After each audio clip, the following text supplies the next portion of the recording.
Hi sis, marami rin pong nagtatanong sa akin yan, kaya happy ko pong sagutin ito.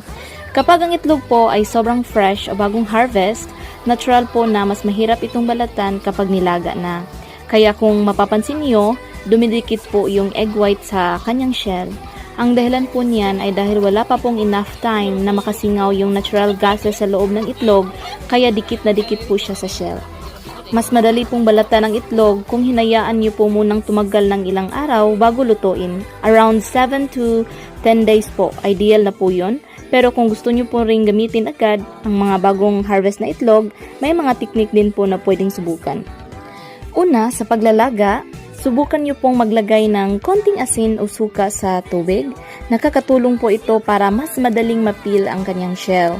Pangalawa naman po, kapag luto na, ilagay agad sa malamig na tubig o ice bath para mag-stop yung pagluluto at lumuluwag yung balat.